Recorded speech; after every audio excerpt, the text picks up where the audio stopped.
네,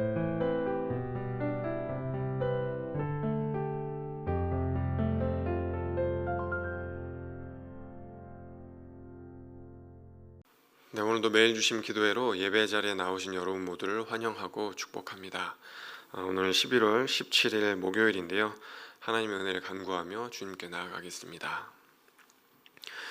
참 좋으신 주님, 오늘도 주님께 나아왔습니다. 홀로인 듯 하지만 홀로가 아닌 이유는 주님께서 우리와 함께 계시기 때문입니다. 어린아이처럼 주님 품에 안기고 싶습니다. 나보다 나를 더 잘 아시는 주님 품에 안겨 우리의 어제와 오늘을 이야기하고 싶습니다. 주님, 이 시간 말씀하여 주옵소서, 응답하여 주옵소서. 우리를 고아와 같이 내버려 두지 않겠다고 말씀하셨사오니 이 시간 이 자리 가운데 임하여 주옵소서. 감사드리며 예수님 이름으로 기도하옵나이다. 아멘. 오늘 하나님께서 우리에게 주시는 말씀은요, 누가복음 5장 12절에서 26절의 말씀입니다. 누가복음 5장 12절에서 26절의 말씀인데요, 제가 하나님의 말씀을 봉독하겠습니다. 예수께서 한 동네에 계실 때에 온몸에 나병 들린 사람이 있어 예수를 보고 엎드려 구하여 이르되, 주여 원하시면 나를 깨끗하게 하실 수 있나이다 하니, 예수께서 손을 내밀어 그에게 대시며 이르시되, 내가 원하노니 깨끗함을 받으라 하신대 나병이 곧 떠나니라. 예수께서 그를 경고하시되, 아무에게도 이르지 말고 가서 제사장에게 네 몸을 보이고 또 네가 깨끗하게 됨으로 인하여 모세가 명한 대로 예물을 드려 그들에게 입증하라 하셨더니, 예수의 소문이 더욱 퍼짐에 수많은 무리가 말씀도 듣고 자기 병도 고침을 받고자 하여 모여오되, 예수는 물러가사 한적한 곳에서 기도하시니라. 하루는 가르치실 때에 갈릴리의 각 마을과 유대와 예루살렘에서 온 바리새인과 율법 교사들이 앉았는데, 병을 고치는 주의 능력이 예수와 함께하더라. 한 중풍병자를 사람들이 침상에 메고 와서 예수 앞에 들여놓고자 하였으나 무리 때문에 메고 들어갈 길을 얻지 못한지라. 지붕에 올라가 기와를 벗기고 병자를 침상째 무리 가운데로 예수 앞에 달아내리니, 예수께서 그들의 믿음을 보시고 이르시되, 이 사람아, 네 죄사함을 받았느니라 하시니, 서기관과 바리새인들이 생각하여 이르되, 이 신성모독하는 자가 누구냐? 오직 하나님 외에 누가 능히 죄를 사하겠느냐? 예수께서 그 생각을 아시고 대답하여 이르시되, 너희 마음에 무슨 생각을 하느냐? 네 죄사함을 받았느니라 하는 말과 일어나 걸어가라 하는 말이 어느 것이 쉽겠느냐?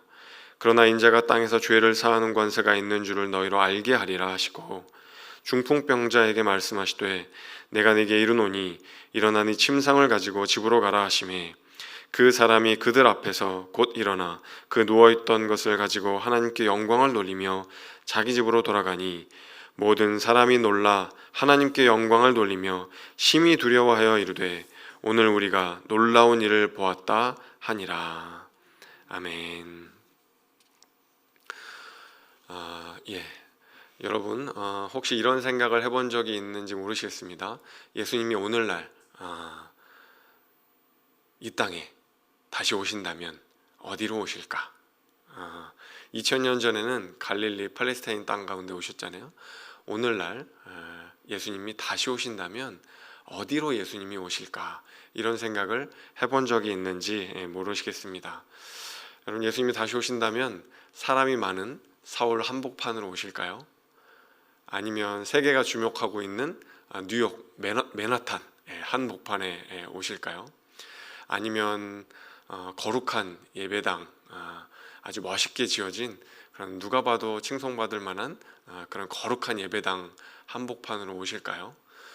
예수님은 다시 오신다면 어디에 오실까? 여러분은 어떻게 생각을 하십니까? 여러분, 우리가 누가복음을 제대로 읽었다면 예수님은 그런 곳보다는 다른 곳으로 가실 거라는 생각을 하실 수 있어야 합니다. 눈먼 자, 눌린 자, 가난한 자에게 복음을 선포하시겠다고 하시면서 예수님은 그때 당시에 가장 소외받았던 땅인 갈릴리, 나사렛 이런 곳과 같은 곳으로 가셨습니다. 만약 예수님이 다시 오신다면 오늘날 갈릴리와 같은 그런 곳으로 다시 가실 겁니다. 눈먼 자들이 있는 곳, 눌린 이들이 있는 곳, 가난한 이들이 있는 곳, 소외된 사람들이 있는 곳으로 예수님의 발걸음이 향할 거라는 사실을 우리는 기억할 필요가 있습니다. 그곳에 그토록 아프고 또 상한 영혼들이 많이 있기 때문이죠.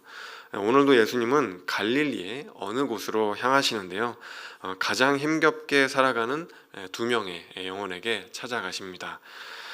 유대인들에게 물어본다면 그때 당시에 가장 심각한 병을 꼽으라고 하면 아마도 나병과 중풍병을 꼽았을 것입니다. 여기서 나병은 오늘날 우리가 생각하는 그런 문둥병이나 한센병과는 조금 다른 병이기는 합니다. 이제 악한 악성 이제 피부병이기는 한데요. 어쨌든 이제 이 두 가지 병을 꼽았을 겁니다. 먼저 이제 나병에 걸린 사람에 대한 이야기를 살펴보려고 합니다. 나병에 걸린 사람이 죽게 나오는데요. 그냥 온 게 아니라 베드로처럼 주님 앞에 나와서 납작 엎드립니다. 납작 예수님 앞에 엎드려서는 이렇게 얘기하죠. 1절에 주여 원하시면 나를 깨끗하게 하실 수 있나이다. 주여 원하시면 나를 깨끗게 하실 수 있나이다. 그렇게 이야기를 합니다. 우리는 흔히 생각하기에 예수님은 신이니까 그냥 쓱 하면 쓱 하고 고칠 수 있겠지 이렇게 이제 생각을 하실 수 있겠지만 당시 사람들은 예수님이 누군지를 모르는 거예요. 우리한테는 그리스도이지만 아직 메시아고 그리스도라는 생각을 사람들이 하지는 못했던 때입니다. 그러니까 예수님이 고칠 수 있을까? 고칠 수 없을까? 이런 반신반의하는 생각들이 사람들 안에 있었을 수 있습니다. 아직 예수님이 어떤 존재인지 모르기 때문이죠. 그런데도 이 나병 환자는 예수님을 뵙고는 이분은 당연히 고칠 수 있다. 이렇게 이제 생각을 했던 것 같아요. 왜냐하면 고칠 수 있는지 없는지 예수님께 묻지도 않았고 주님이 원하시면 저는 나음을 입을 수 있습니다. 이렇게 이제 이야기했다고 하는 것은 예수님께 그런 능력이 있다고 생각을 했던 거죠. 단 예수님이 원하시면 고칠 수 있습니다. 이제 그렇게 생각을 했던 거죠.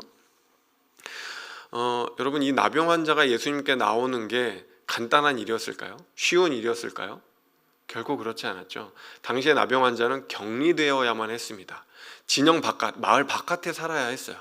그리고 만약에 사람들을 만나게 되면 어떻게 해야 되냐면 나는 부정하다 부정하다 부정하다 외쳐서 근처로 사람들이 올 수 없게 외쳐야만 하는 그런 사람이었어요. 그러니까 이 사람이 마을 바깥이 아니라 마을 안으로 들어온다고 하는 거는 자기 목숨 내놓고 온 거예요.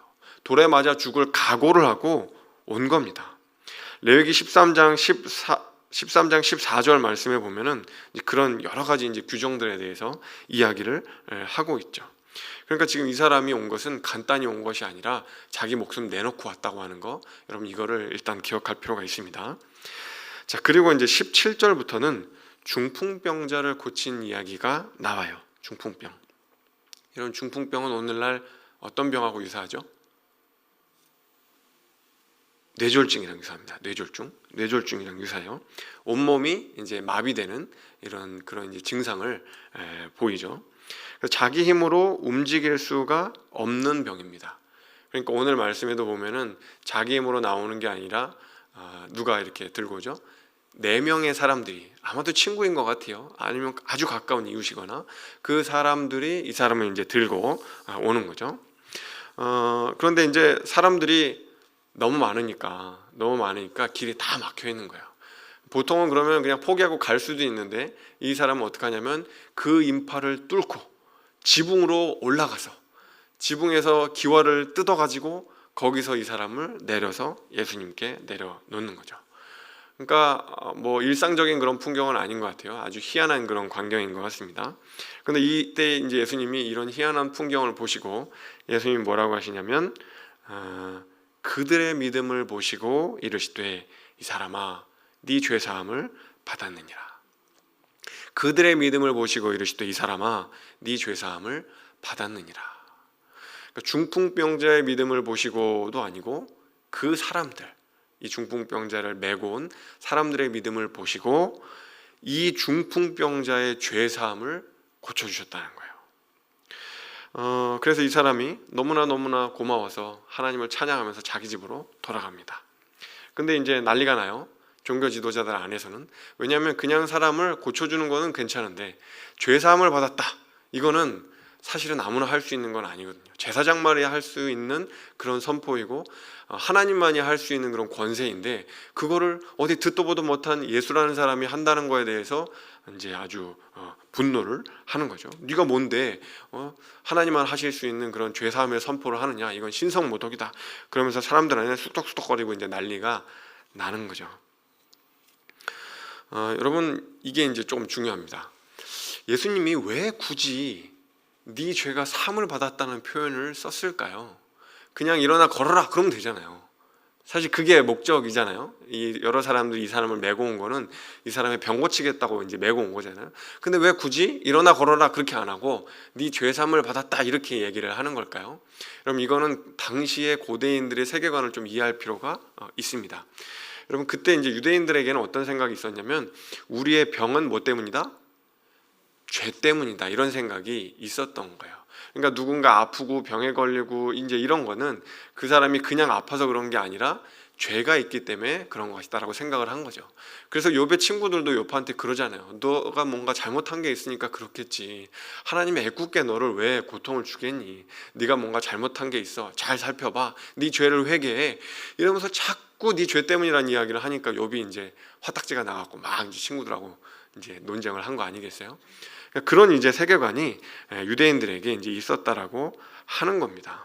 그러니까 주님께서는 온몸이 마비된 중풍병자의 60만이 아니라 뭘 고쳐주고 싶으셨다는 거예요? 영혼을 마비시키는 그 죄, 그것까지도 치유하고 싶으셨던 거예요. 그래서 죄를 치유해 주시면 당연히 이 사람이 고침을 받게 된다, 이제 이렇게 생각을 한 거죠. 자, 오늘 여러분 나병 환자의 이야기 그리고 중풍병자 이야기를 간단히 살펴봤는데요. 여러분, 아까 나병 환자가 나온 것이 간단한 것이 아니라고 했죠. 돌에 맞아 죽을 각오, 자기 목숨 걸고 왔다는 이야기를 드렸습니다. 중풍병자는 자기 힘으로 안 되니까 다른 이들의 힘을 빌려서라도 주님께 나아왔어요. 심지어 사람들이 너무 많아서 예수님께 가는 길이 막혔는데도 그 인파를 뚫고 지붕을 뚫고 예수님께 온 거죠. 여러분, 둘 다 그냥 쉽게 예수님께 온 거 아닙니다. 쉽게 예수님께 온 거 아니죠. 목숨 걸고 오고 또 정말 부끄러움을 다 감수하면서까지 예수님께 나아온 거예요. 여러분, 예수님은 이걸 믿음이라고 말씀을 하시는 거예요. 쉽게 나온 게 아니고 그 모든 부끄러움, 자기 생명까지도 걸고 나온 그 행위에 대해서 예수님은 믿음이라고 말씀을 하시는 거죠. 여러분, 그러니까 믿음은요, 아무것도 안 하는 게 아니에요. 우리 눈에 보이지는 않지만 보이는 행위로 드러나는 것이 믿음입니다. 우리의 믿음은요, 그냥 아무 행동도 안 하고 잘 되겠지, 그냥 내가 믿으니까 뭐 다 잘 되겠지, 그냥 그렇게 생각하는 게 믿음이 아닙니다. 믿음은 예수께 가는 길이 막혀 있어도, 그게 무엇이든 장애물이 있어도, 앞에 여러 가지 수많은 문제가 있고 어려움이 있어도 주님, 그 장애물을 다 제거해 주십시오, 이렇게 하는 게 아니라 그 장애물이 있어도 그 장애물을 뚫고 내가 가겠습니다. 그 장애물 한 복판으로 제가 걸어가겠습니다. 주님, 도와주십시오. 내가 부끄러워져도, 내가 수치를 당해도, 내 생명이 위험을 당할지라도 하나님, 제가 그 장애물을 뚫고 갈 테니 주님, 제발 저를 주목해 주시고 저를 불쌍히 여겨 주십시오라고 이야기하는 게 믿음이라고 오늘 주님은 말씀하고 계시는 것이죠. 오늘 나병 환자와 중풍병자처럼 그렇게 자기 생명 걸고 장애물이 있어도, 그 길이 막혀 있어도 그것을 뚫고 가는 것, 그 한 복판으로 지나가는 것, 이것이 믿음이라고 주님은 말씀하고 계시는 거예요. 그럼 우리가 한두 번 기도했는데 일이 잘 안 풀릴 때가 있죠. 그렇죠? 오히려 더 꼬여가는 때도 있을 수 있습니다. 기도하면 길이 좀 펑펑 뚫리고 다 뭔가 열리고 뭔가 잘 순적하게 잘 이루어져야 할 것만 같은데 그렇지 않을 때도 있습니다. 오히려 막 장애물들이 겹겹이 막 생기는 것처럼 느껴질 때도 있죠. 숨이 턱턱 막힌다고 생각될 때도 있습니다. 여러분, 그런 생각이 들 때 우리에게 필요한 게 뭐죠? 믿음이에요. 믿음. 장애물을 다 제거해 달라고 바라는 그런 것만이 믿음이 아니고요, 그 장애물이 켜켜이 쌓여 있어도 그것을 뚫고 갈 수 있는 게 바로 믿음입니다. 나병 환자와 중풍병자가 여러분 주님 앞으로 쉽게 왔다고 생각하지 마세요. 목숨 걸고 나온 사람들입니다. 그래서 인간의 몸을 입고 온 예수님도 늘 한적한 곳으로 가서 기도하셨던 거예요. 목숨 걸고 나온 이들과 함께 하시기 위해서, 어떤 사회적인 차별과 어떤 그릇된 시선으로 바라보는 그런 사람들과 싸우기 위해서, 종교적 허례의식과 싸우기 위해서, 그리고 모든 장애물을 뚫고 하나님의 뜻대로 믿음대로 살기 위해서 예수님은 늘 한적한 곳으로 나아가서 기도하셨던 겁니다. 믿음으로 살아가기를 원하는 우리 노푸드 덕소교회 성도 여러분, 오늘 하루 주님, 제가 믿음대로 살기를 원합니다. 그러니 제가 주님께 무릎 꿇고 나아가 기도합니다. 믿음대로 살 수 있기 위해 기도하오니, 기도한 우리가 오늘 하루를 또 믿음대로 살아갈 수 있도록 주님 저에게 힘을 허락하여 주십시오. 장애물이 나타나도 한두 번 기도했는데 그거 안 들어주셨다고 하나님 제가 져버리는 것이 아니라, 좌절하고 낙심하고 낭망해버리는 것이 아니라 장애물을 뚫고 나갈 수 있는 그 믿음을 하나님 허락해 주십시오. 생명 걸고 나갔던 나병 환자처럼 부끄러움과 그런 모든 것들을 다 감내하고 사람들 한복판으로 나아갔던 그 중풍병자처럼 주님, 그 길이 막혀 있어도 그 막힌 길을 뚫고 나아갈 수 있는 믿음의 용사될 수 있도록 하나님 저와 함께 해주십시오. 이렇게 기도할 수 있는 우리 성도님들 되시기를 간절히 소망합니다. 기도하겠습니다. 참 좋으신 주님, 믿음대로 살 수 있기를 원합니다. 하지만 주님, 우리는 너무나 연약하고 약하여서 넘어지고 좌절하고 쓰러질 때가 많이 있습니다. 하나님, 그때 다시 한번 주님께 나아가 기도할 수 있도록 도와주십시오. 예수님도 기도하셨는데 우리가 기도하지 않고 어떻게 믿음대로 살아갈 수 있겠습니까? 하나님, 기도의 무릎을 꿇을 때 우리에게 하늘의 문을 열어주시고 그 하늘의 능력을 덧입어 믿음대로 살아갈 수 있도록 하나님 붙잡아 주십시오. 장애물이 있을지라도 그 장애물을 뚫고 그 장애물 한복판으로 나아가 하나님께 칭찬받을 수 있는 주의 백성들 될 수 있도록 인도하여 주시기를 원합니다. 하나님, 오늘 그렇게 수능 시험을 바라보는 수많은 우리 아이들이 있습니다. 아버지 하나님, 이제껏 열심히 잘 준비해온 그 노력, 애씀대로 좋은 결실 맺을 수 있도록 하나님 인도하여 주시고, 아프지 않을 수 있도록, 배탈나지 않을 수 있도록, 집중해서 시험 잘 감당할 수 있도록 오늘 시험을 보는 모든 이들과 함께하여 주시옵소서. 주님께서 동행해 주시기를 소망하며 예수 그리스도 이름으로 간절히 기도하옵나이다. 아멘. 이제 각자의 기도 제목을 들고 주님께 깊은 기도의 자리로 나아가겠습니다.